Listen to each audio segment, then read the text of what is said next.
예레미야 23장 9절에서 22절까지 말씀입니다. 자, 오늘 말씀 9절에서 22절까지는 유다 선지자들과 제사장들에 대해서 말씀을 하고 있는데, 오늘 말씀부터 이제 마지막 40절까지 말씀이 거짓 선지자들에 대한 그 말씀입니다. 그래서 이제 오늘은 22절까지 끊었고요. 이제 내일은 23절부터 마지막 40절까지 또 말씀을 보겠습니다. 자, 먼저 9절 말씀을 보시면 예레미야 선지자는 먼저 자신의 존재 상태가 어떠한 상태에 있는지를 말씀하고 있습니다. 내 마음이 상하며 내 모든 뼈가 떨리며 내가 취한 사람 같으며 포도주에 잡힌 사람 같다, 이렇게 말하고 있는데, 그 이유는 여호와와 그 거룩한 말씀 때문이라, 이렇게 말씀을 합니다. 예레미야는 하나님의 말씀, 자신이 전해야 될 메시지로 말미암아서 참으로 모든 존재가 괴로워하고 있음을 지금 표현하고 있습니다. 뼈가 떨리고 취한 사람 같다, 그리고 포도주에 잡힌 사람 같다, 이렇게 자신의 상태를 지금 표현하고 있죠. 하나님의 메시지를 전하기 전에 그 메시지로 말미암아 먼저 자신이 큰 괴로움을 갖고 있습니다. 자, 하나님의 사람들은 이처럼 언제나 하나님의 말씀에 민감한 반응을 보입니다. 두려운 말씀이 임하면 두려워하고요, 위로의 말씀이 임하면 샬롬을 누리는 것이죠. 그러나 마음이 강팍한 사람은 언제나 말씀에 대해서 무감각해요. 그러므로 어떤 말씀이 임할지라도 그들의 마음을 움직이지는 못합니다. 그러니까 우리가 말씀을 볼 때에도 어떤 그 죄에 대해서 지적을 한다거나 불법에 대한 하나님의 어떤 그 진노하심 같은 이러한 말씀을 볼 때 우리는 무감각하단 말입니다. 마치 나에게는 아무런 그 해당이 안 되는 것처럼 그렇게 생각할 때가 있단 말이죠. 그래서 우리가 이 하나님의 말씀을 늘 묵상할 때에도 말씀에 민감해야 됩니다. 어떤 축복의 말씀, 좋은 말씀 이런 거에만 민감하지 말고요, 저주의 말씀, 심판의 말씀에 대해서도 우리가 민감해야죠. 왜냐하면 우리에게도 그런 요소가 혹시 있지는 않은지 돌아봐야 되는 것입니다. 여러분, 선지자 지금 예레미야서를 우리가 보고 있는데, 예레미야서의 거의 대부분의 내용의 흐름은 심판이고, 그리고 이제 죄악에 대해서 하나님께서 반드시 심판하시고, 물론 이제 위로의 말씀도 있지만 심판이 주로 이르죠. 그렇기 때문에 우리가 이런 말씀들을 묵상할 때 마치 그 심판에 대한 말씀만 쭉 나오고 있으면 우리는 지루해하죠. 그리고 좀 묵상하고 싶어하지 않는 마음도 들고, 그런 마음이 많이 듭니다. 왜냐하면 똑같은 얘기를 하는 것 같고 맨날 뭐 잘못했다고 지적을 하고 하나님이 가만두지 않겠다, 이제 돌이킬 수 없다, 이런 말씀을 하니까 우리는 말씀을 묵상하면서 어느 순간 그냥 대충 할 때도 있죠. 하지만 그러면 안 돼요. 우리에게 있는 죄성을 이 말씀을 통해서 우리가 확인을 하는 거죠. 그래서 우리는 그러한 전철을 밟지 않도록 깨어서 돌이켜야 되는 것이고, 우리의 심령을 늘 되돌아봐야 되는 것이죠. 그런 의미로 우리는 하나님의 말씀에 민감해야 됩니다. 지금 예레미야도 마찬가지입니다. 자신의 조국에 대한 그 저주의 말씀, 심판에 대한 말씀에 괴롭기도 하고, 또 이제는 유다의 선지자, 제사장들에 대한 그 지적의 말씀을 듣게 될 때 괴로운 것이죠. 자, 이처럼 하나님의 말씀은 예레미야에게 두려움을 주는 말씀이었지만 그 당시 유다 백성들에게는 두려움의 대상이 되지 않았다는 겁니다. 그러니까 이와 같은 사실을 통해서 우리가 확인할 수 있는 것은 말씀에 대한 우리의 태도야말로 우리의 영적 상태를 밝혀줄 수 있는 시금석과 같다, 이렇게 우리는 생각을 해야 하는 것이죠. 자, 계속해서 10절 보시면요, 예레미야를 두렵게 한 것은 이 땅에 간음하는 자가 가득했기 때문이다, 이렇게 말씀합니다. 즉 유다는 하나님의 신부로서 우상을 숭배하는 영적 간음이 팽배했습니다. 그리고 그들의 행위가 악하고 힘쓰는 것이 정직하지 못하다 이렇게 말씀을 하시죠. 그리고 이 죄악으로 저주가 있어서 땅이 슬퍼하고 광야의 초장이 마르고 있는데 종교 지도자들은 무감각합니다. 즉 자신들의 죄에 대해서 슬퍼함이 없습니다. 영적으로 무감각함에 빠져서 죄악의 번성을 보지 못하고 오히려 그 가운데 빠져 그 일에 가담하고 그 일을 이끌고 있다라고 하는 것입니다.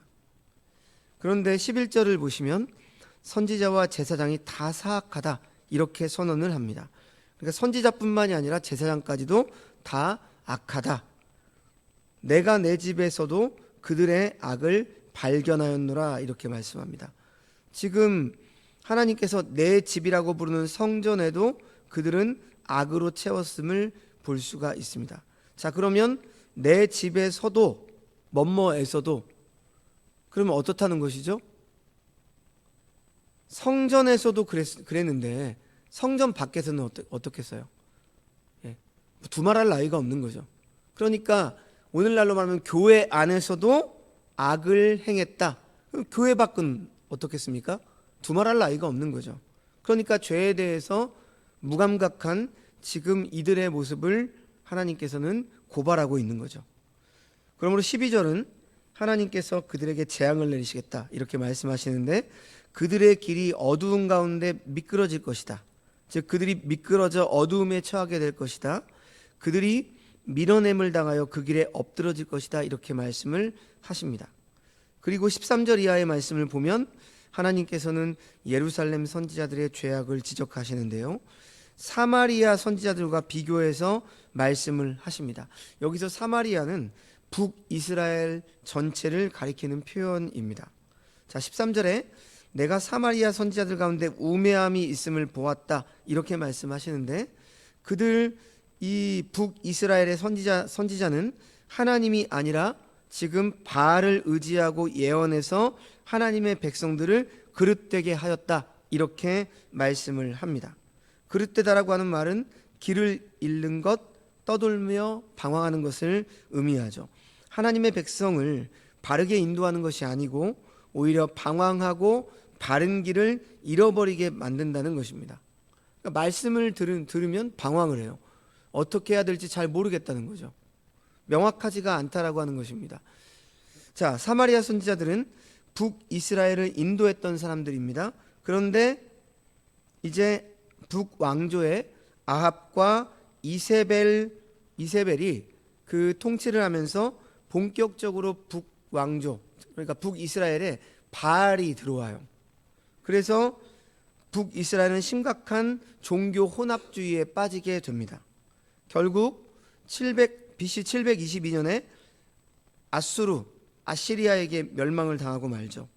선지자들이 백성들을 잘못 인도함으로 백성들을 포로로 끌려가는 혹독한 고통을 당하게 되는 것입니다. 자, 그런데 지금 예루살렘 지도자들, 그러니까 유다의 지도자들이 지금 멸망당한 북이스라엘의 사마리아 선지자들을 능가하는 죄악을 범하고 있다라고 하는 거죠. 14절 말씀 보십시오. 내가 예루살렘 선지자들 가운데도 가증한 일을 보았나니 그들은 간음을 행하며 거짓을 말하며 악을 행하는 자의 손을 강하게 하여 사람으로 그 악에서 돌이킴이 없게 하였은즉 그들은 다 내 앞에서 소돔과 다름이 없고 그 주민은 고모라와 다름이 없느니라. 그들은 간음을 하고 거짓말을 말하고 악을 행하는 자의 손을 강하게 하여 사람으로 하여금 그 악에서 돌이키게 하지 못합니다. 오히려 죄악을 행하는 사람을 정당하다고 합당하다고 해주고 있기 때문이죠. 그들은 소돔과 고모라 같은 사회를 지금 만들고 있다라고 하는 것입니다. 하나님께서 그런 잘못된 선지자들에게 이제 15절 하반절을 보니까 쑥을 먹이고 독한 물을 마시겠다 이렇게 말씀하십니다. 쑥과 독한 물은 아주 심한 고통, 혹독한 하나님의 심판을 의미합니다. 그 이유는 사악이 예루살렘 선지자들로부터 나와서 온 땅에 퍼졌기 때문이다 이렇게 말씀하죠. 그들이 하나님의 심판을 받아야 될 이유는 바로 이것입니다. 자, 성도 여러분, 하나님께서 본문을 통해서 북쪽 이스라엘과 남유다 모두가 패망한 원인이 거짓 선지자들에게 있다고 말씀하신 것은 하나님의 백성들에게 특별히 하나님의 이름의 권위를 가지고 와서 말하는 지도자들의 영향이 얼마나 큰지를 교훈해 주기 위해서 지금 주신 말씀입니다. 물론 백성들의 책임도 있죠. 하지만 더 큰 책임은 그들의 지도자들에게 있는 것입니다. 하나님 앞에 합당한 지도자요, 영적으로 눈이 열려 있는 지도자라면 죄악을 행할 때 돌이키도록 하려고 해야 하는 것입니다. 그런데 그들은 죄악을 오히려 더욱 굳게 하고 있었습니다. 죄악이 합당하다고 하고 죄악을 더 범할수록 인정해주고 있습니다. 백성들이 멸망하는 길로, 하나님의 심판을 받는 길로 나가고 있는데 그들 역시 같은 죄악을 범하면서 죄악을 합당하다고 하고 있는 것입니다. 이처럼 하나님의 이름의 권위를 가지고 와서 말하는 지도자들이, 오늘날 목회자들로 말할 수 있겠죠, 믿음의 공동체를 흥하게도 할 수 있고 망하게도 할 수 있다라고 한다면 우리는 어떻게 거짓과 참 선지자를 분별할 수 있습니까? 자, 본문은 이 물음에 대해서 구체적인 언급은 하지 않고 있습니다. 그러나 본문은 다음에 두 가지 사실에 대해서 분명하게 말씀해 주고 있습니다. 하나는 스스로 선지자라고 하는 자들이 모두 하나님께로부터 보내심을 받은 자들은 아니다 라고 하는 점입니다. 그리고 또 다른 하나는 하나님께 보내심을 받지 않는 자들의 말을 들어서는 안 된다 라고 하는 것이죠. 그러니까 잘 분별해야 된단 말입니다. 실제로 하나님은 본문을 통해서 이와 같이 계속 반복해서 말씀을 하십니다. 16절을 보십시오. 만군의 여호와께서 이와 같이 말씀하시되 너희에게 예언하는 선지자의 말을 듣지 말라. 그들은 너희에게 헛된 것을 가르치나니 그들이 말한 묵시는 자기 마음으로 말미암은 것이요 여호와의 입에서 나온 것이 아니니라 말합니다. 하나님께서는 너희에게 예언하는 선지자들의 말을 듣지 말라 이렇게 말씀하십니다. 왜냐하면 그들이 가르치는 것은 헛되고 공허한 것이기 때문입니다.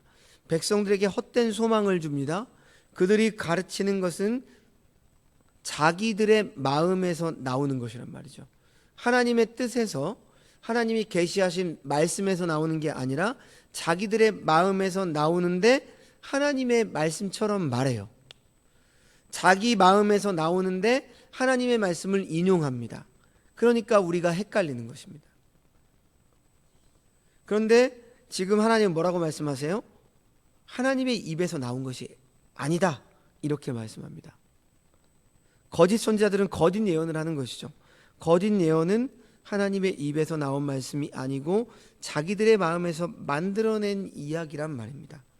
그리고 그들의 메시지는 17절 말씀을 보니까 뭐라고 말씀을 하고 있습니까? 항상 그들이 나를 멸시하는 자에게 이르기를 이렇게 말하죠. 하나님을 멸시한다는 거예요. 하나님의 말씀을 전하고 그렇게 그들이 말하는 게 하나님의 말씀을 인용하는데 하나님을 멸시한다는 말입니다. 그들은 자신들이 전하는 말이 여호와의 말씀이라고 말하지만 사실은 하나님을 멸시하고 무시하는 행위를 하고 있다는 거죠. 그런데 그들이 가르치는 내용이 뭐라고요? 17절 말씀에 여호와의 말씀이니라 하며 또 자기 마음이 완악한 대로 행하는 모든 사람에게 이르기를 재앙이 너희에게 임하지 아니하리라 이렇게 말합니다. 그러니까 화평과 번영의 메시지입니다. 그들은 여호와의 말씀이라고 하면서 평안할 것이다, 걱정하지 마라, 너희들에게 재앙이 임하지 않을 것이다 이렇게 말합니다. 그러나 이러한 메시지는 지금 유다에게 하시는 하나님의 말씀과는 전혀 관계가 없죠. 하나님은 지금 유다에게 뭐라고 말씀하십니까? 너희가 바벨론에게 망할 것이다 이렇게 말씀하는 거죠. 그런데 거짓 선지자들은 지금 예레미야는 하나님의 말씀을 그대로 받아서 전하는데 거짓 선지자들은 어떻게 말해요? 아니다, 우리는 선민이다, 하나님이 절대로 우리를 멸망시키게 내버려 두지 않을 것이다, 재앙이 임하지 않을 거다, 우리는 계속 화평할 것이다, 계속 좋은 일이 있을 거다 이렇게 예언을 했단 말이죠. 성도 여러분, 하나님의 말씀이라고 말한다고 해서 하나님의 말씀이 되는 것이 아닙니다. 하나님의 말씀이 말씀답게 전해져야 하나님의 말씀이죠. 가감 없이 하나님의 진리의 말씀이 말씀답게 전해져야 하는 것입니다. 자, 계속해서 18절 말씀 보십시오. 누가 여호와의 회의에 참여하여 그 말을 알아들었으며 누가 귀를 기울여 그 말을 들었느냐, 이렇게 말씀을 하십니다. 즉 그들 거짓 메시지를 전하는 사람들은 하나님의 회의에 참여하지 않은 사람들이다, 이렇게 말씀을 합니다. 자, 여기에서 여호와의 회의에 참여한다라고 하는 것, 자, 이것은 하나님의 임재하심을 경험한 자들로 하나님과의 인격적인 교통을 하고 있다라고 하는 것을 의미하고 있습니다. 자, 그러므로 하나님의 사람들은 무엇보다도 하나님과 교통하는 것을 중요하게 여기죠. 이것이 그들의 생명력입니다. 그러나 거짓 선지자들은 이러한 하나님과의 관계가 없이도 거짓으로 말씀을 전합니다. 그래서 본문 21절에 그 선지자들은 하나님께서 보내지 아니하였어도 다름질하며 하나님께서 그들에게 이르지 아니하였어도 예언하였다, 이렇게 말합니다. 그리고 마지막 22절에 그들이 만일 나의 회의에 참여하였더라면 내 백성에게 내 말을 들려서 그들을 악한 길과 악한 행위에서 돌이키게 하였으리라, 이렇게 말씀을 하십니다. 지금 하나님의 천상회의에서는 백성들이 악한 길에 서 있고 악한 행위를 하고 있기 때문에 그 행위에 대해서 지금 심각하게 보고 있는데, 그런 백성들에게 여전히 괜찮다, 평안하다라고 말한다면 정말 하나님의 참된 선지자냐, 이렇게 되묻고 있는 거죠. 죄를 범하고 있는데 그대로 잘한다라고 하면 결국 결과는 망하는 것이죠. 참된 선지자라면 그렇게 하지 않는 것입니다. 참된 선지자는 하나님의 회의에서 결정된 하나님의 메시지를 전합니다. 열왕기상 22장을 보시면요, 미가야라고 하는 선지자가 나오는데요, 이 미가야는 자신이 천상회의에 참여했던 하나님의 선지자임을 이야기합니다. 그런데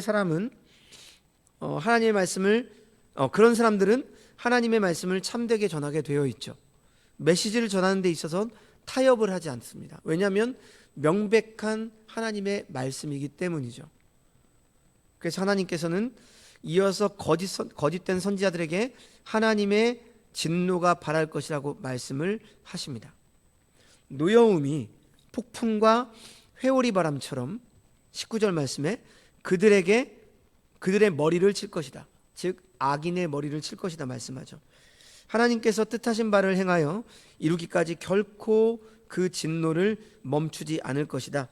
그래서 21절에 하나님께서 보내지 아니하였어도 다름질하며 선지자 노릇을 하고 예언하는 사람이 있다라고 분명하게 말씀을 해 주시는 것이죠. 자, 오늘 말씀은 여기까지인데요. 성도 여러분, 우리 시대에 교회에 참으로 필요한 것은 참된 메시지를 들을 줄 아는 영적인 분별력이 아닌가, 이런 생각을 해봅니다. 특별히 우리 한국교회에서는 이 영적인 분별력이 너무 약합니다. 그러니까 말씀을 온전히 제대로 묵상을 하지 못하고 있어요. 성도들이 말씀을 말씀대로 잘 읽어내지 못합니다. 물론 읽어내지 못하게 한 가장 큰 원인은 거짓 선지자들, 거짓 목사들에게 있겠죠. 그런데 목사들이 바로 서야 되겠지만 결국 여러분 자신의 영혼은 누가 지키는 거죠? 여러분 스스로가 지키는 거죠.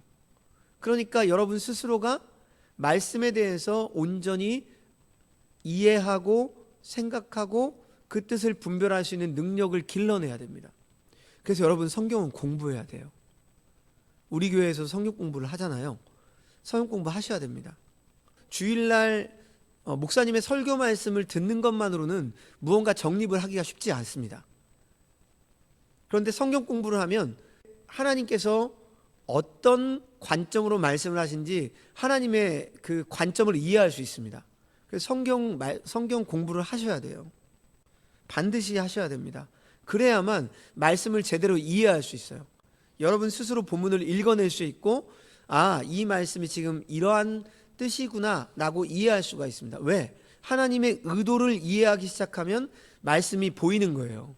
그런데 우리는 말씀을 보면서 하나님의 뜻을 먼저 헤아리기보다는 내가 이 말씀을 통해서 얻을 게 무엇인가 생각하는 겁니다. 그러면 하나님의 뜻을 온전히 볼 수가 없어요.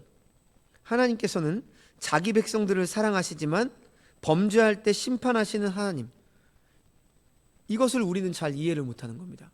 하나님의 뜻을 읽어내지 못하면. 그래서 하나님이 자기 백성을 사랑하시지만 죄를 범할 때 심판하시는 하나님임에도 불구하고 지금 오늘 유다의 거짓 선지자들은 어떻게 했습니까? 평안만을 외쳤습니다. 그러니까 하나님의 뜻을 온전히 우리가 분별하지 못하면 이러한 거짓 선지자들의 말에 미혹되어서 내가 지금 잘못된 길로 가고 있는데도 괜찮아, 나는 아무런 문제 없어 하면서 계속 잘못된 길로 간단 말이죠. 유다 백성의 죄를 지적하지 않았고 심판을 경고하지 않았습니다. 이것은 유다 백성이 아브라함의 후손으로서 하나님의 언약이 있기 때문이고 하나님의 성전이 예루살렘에 있기 때문이었습니다. 그래서 백성들은 예레미야처럼 죄를 지적하고 심판을 경고하는 것을 싫어했고 거짓 선지자들의 가르침을 따랐던 것입니다. 분별력이 없기 때문이죠. 말씀으로 자신을 온전히 돌아보지 않았기 때문입니다. 경각심을 가지지 않았고 회개하지 않았고 돌이키지 않았습니다. 자, 오늘날에도 사람들은 위로와 평안과 축복에 관한 메시지만을 원하는 것 같습니다. 그래서 목회자들도 죄와 징계에 대해서는 함구하고 위로와 평안과 소망과 축복에 관한 메시지를 전하기를 좋아하는 것이죠. 물론 죄만 지적하고 위로와 소망에 대해서 전혀 전하지 않는다면 그것도 문제입니다. 하지만 죄에 대한 지적과 회개와 촉구가 없이 위로와 소망만을 말하는 것은 사람들로 하여금 하나님의 은혜에서 결과적으로 떠나게 하는 결과를 가져오게 될 수 있다라고 하는 것이죠. 갈수록 우리 한국교회의 분별 수준이 약해지고 있습니다. 돈이라고 하는 것, 권력, 명예라고 하는 것이 우리들의 마음속에 가득 차 있기 때문에 분별을 할 수가 없는 겁니다. 그동안 하나님의 말씀이 너무도 빈약하게 허약하게 전해졌기 때문입니다. 우리 한국교회는 지금 번영의 신학이, 긍정의 신학이 판을 치고 있는 것이죠. 그러므로 우리는 오늘 말씀을 통해서 경각심을 가져야 합니다. 한국교회의 많은 목회자들이 있죠. 저도 그 중에 한 명입니다만 정말 거짓 선지자들이 없으면 좋겠지만 성경 말씀처럼 반드시 있습니다. 우리의 한국교회에도 있단 말이죠. 없었으면 좋겠지만. 그리고 저 또한도 오늘 말씀을 묵상하며 나에게도 이런 거짓 선지자들의 모습이 있진 않았나 되돌아보게 합니다. 서로 말씀을 통해 되돌아봐야 되겠죠. 그래서 우리는 늘 깨어서 오늘 말씀을 잘 묵상하며 우리가 어떤 말씀을 들어야 되고 어떤 말씀이 강단에서 들려져야 되고 또 여러분들은 성도님들이시기 때문에 우리 교회에 어떤 참된 바르고 말씀이 전해져야 될 것인지 기도를 해야 합니다. 목회자들이 늘 바로 설 수 있도록 거짓 선지자의 모습을 따라가지 않도록 참된 선지자로서 언제나 강단에서 말씀을 말씀대로 전할 수 있도록 기도해 주셔야 되겠죠. 강단의 타락이 한국교회 타락을 불러오기 때문입니다. 그런데 이 강단을 타락하게 하는 원인 가운데 하나는 백성들에게도 있단 말이죠. 왜? 백성들이 그런 이야기를 듣기 싫어하니까 이 선지자들도 자신들의 입지나 그리고 인정을 받기 위해서는 어떻게 해야 되겠습니까? 그들이 좋아하는 이야기를 할 수밖에 없는 거죠. 오늘날 교회도 그럴 수 있습니다. 듣기 좋은 이야기를 원하는 성도들에게 듣기 좋은 이야기만 해주면 그 교회는 그 순간은 괜찮겠지만 전체가 병들어가는 거죠. 교회에서 잘못하는 것들이 보이고 우리 성도들이 이 세상 속에 살아가면서 믿는 자답지 못하게 살아가는 모습이 있는데 어떻게 그것을 그냥 내버려 두고 목회자로서 하나님의 말씀을 말씀대로 전해야 될 텐데 전하지 않고 계속 묵인할 수 있단 말입니까? 그렇게 되면 결국 다 망하는 길입니다. 오늘 말씀을 우리가 생각하시면서 우리 교회의 강단이 또 우리 성도들 우리 모두가 참으로 온전한 말씀에 깨어있는 그러한 교회, 목회자, 성도가 될 수 있도록 우리가 기도해야 할 것입니다. 기도하겠습니다.